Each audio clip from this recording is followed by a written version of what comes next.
নমস্কার, রাখি কিচেনে আপনাদের সবাইকে স্বাগত জানাই। চলে এসেছি আজকে আরও একটি রেসিপি নিয়ে। রেসিপির নাম হলো কাঁঠালের বড়া, যেটাকে আমরা গ্রামের ভাষায় বলি গুলগুলি।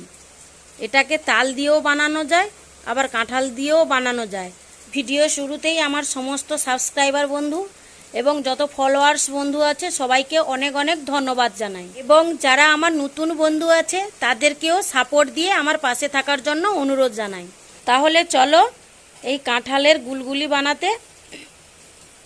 প্রথমেই আমি কাঁঠালটাকে ছাড়িয়ে নিয়ে মিক্সিং করে নেব। কাঁঠালের বীজগুলো আমি সব বের করে মিক্সিং করব।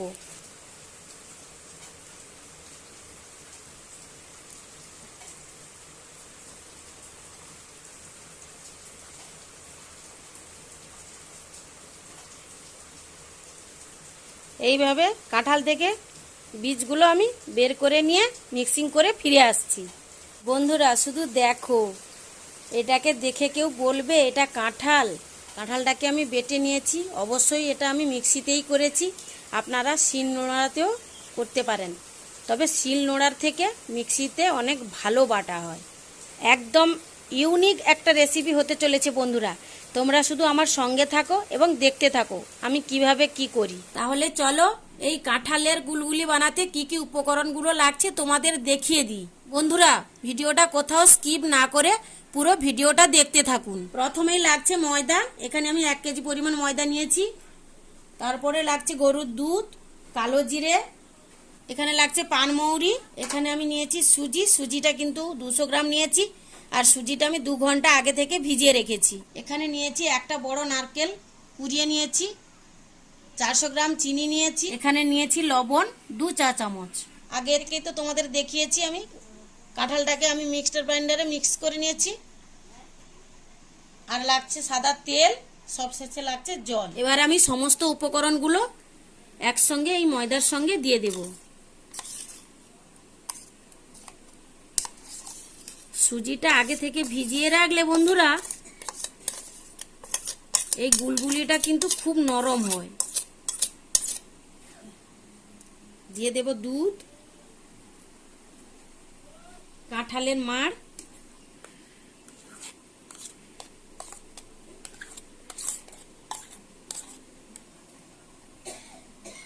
নারকেল কোড়া, চিনি,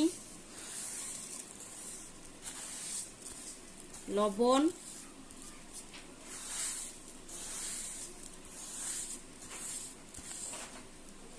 কালো জিরে, পানমৌরি। এবার এটাকে আমি ভালো করে মেখে 10 থেকে 15 মিনিট আমি ঢেকে রেখে দেব। ভালো করে আমি হাত দিয়েই মেখে নেব।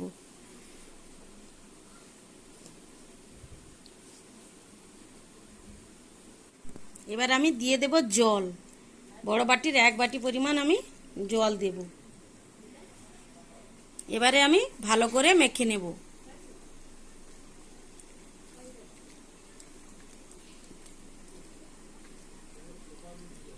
দেখুন বন্ধুরা মাখানোটা আমার একদম রেডি হয়ে গেছে।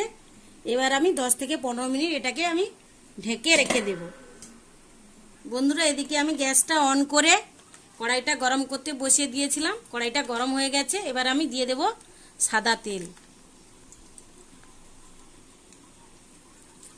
যেহেতু এটা ডুবো ডুবো তেলে ভাজতে হবে, তাই তেলের পরিমাণটা আমি একটু বেশিই দেব।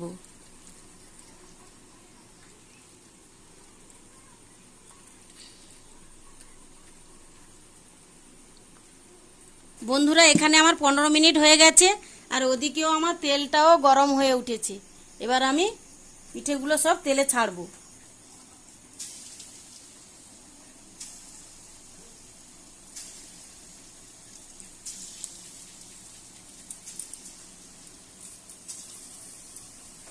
বন্ধুরা দেখো সমস্ত গুলগুলিগুলো ভেজে নিয়ে আমি ফিরে এসেছি।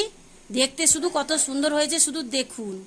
এইভাবে আপনারাও বাড়িতে বানিয়ে খেয়ে দেখুন কেমন লাগে, আর আমাকে কমেন্ট করে জানান। একদম নতুন একটা রেসিপি, আপনারাও বাড়িতে ট্রাই করুন।